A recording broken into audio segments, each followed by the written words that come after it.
Hey guys, Caps here with a new video, MOP Prot Warrior, RPS and Survivability Rotation, Part 2. Let's get into it.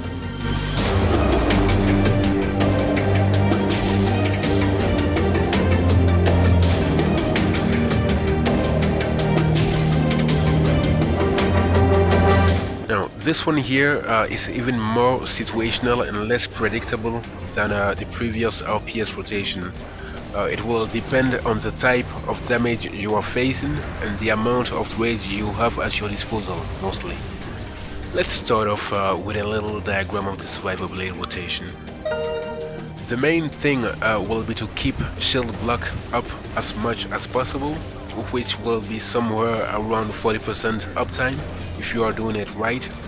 Yep, only that much, only 40%. As the way shield block cooldown actually works prevents us from getting more than one use every 15 seconds after the initial first two uses.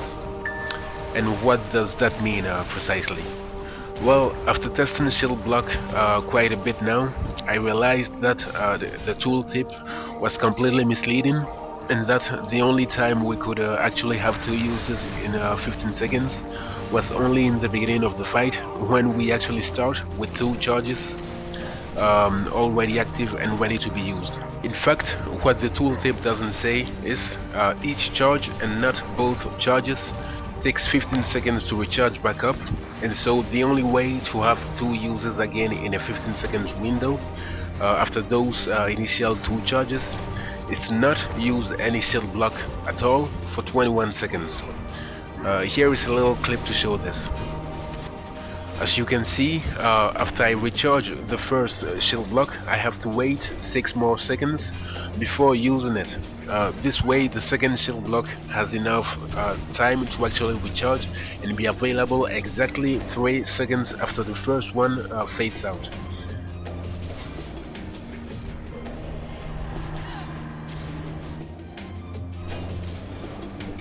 A bit messy, right?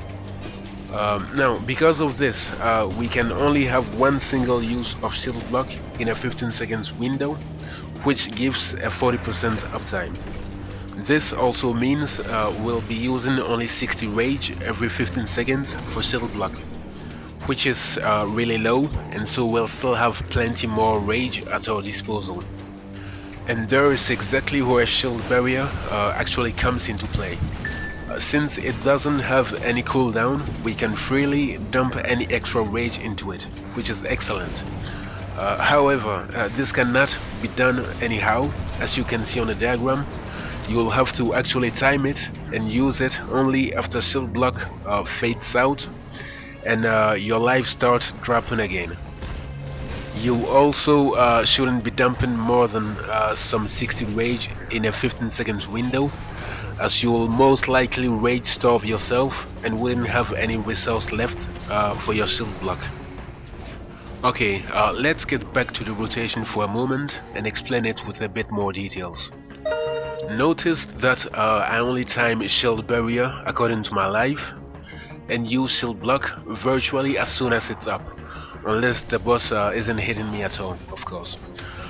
The reason you want to use shield block as soon as possible is since its uptime is already very low, timing it won't do you any good.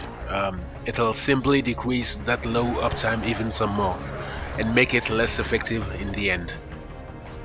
The difference between those two shielding abilities is that shield barrier can actually be used as a panic button.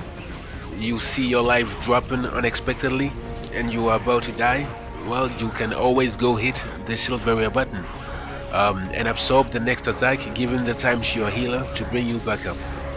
However, hitting shield block in this same situation wouldn't be that effective at all, because all it will do is reduce that next attack by 30% if it's actually a melee swing. So if it's not, it won't do you any good at all and you'll still probably die. Well, why even bother using shield block then? Why not just spam shield barrier? Well, simply to avoid damage spikes as much as possible. The way shield block works makes it that when it's active it will smoothen incoming damage in a way that healing becomes predictable and much less risky.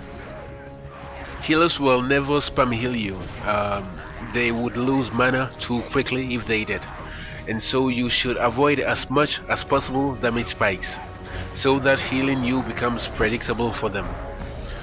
Or else, well, they will simply have to let you die. Shield block just happens to be our best tool to do exactly that, by assuring a 30% damage reduction on every single melee swing, whilst shield barrier only absorbs one or perhaps two attacks and leaves us defenseless for a couple of seconds, making damage spikes mostly unavoidable during that period of time. But even with all of that said, in situations where there is more magic damage in play, you'll naturally have to shield barrier a bit more, even if it means delaying shield block a second or two. If a big dragon is about to blow some nasty flames on you, for example, don't go hit shield block just because it's up and ready, go for your shield barrier. But if on the contrary, those flames aren't that scary at all, then do go for that shield block, but right after the breath, as it will then help much more for the following melee attacks. So in the end, this basic rotation is a pretty solid guideline, yes, but isn't in any ways suitable for every single situation. Be ready to adjust things according to what you are dealing with and what's available, and you'll do fine. Well guys, that's it for now. This concludes the RPS and survivability rotation. Again, I hope it was helpful in some way. Feel free to comment, like, share, subscribe. As always, thanks a lot for sticking around. See you next one.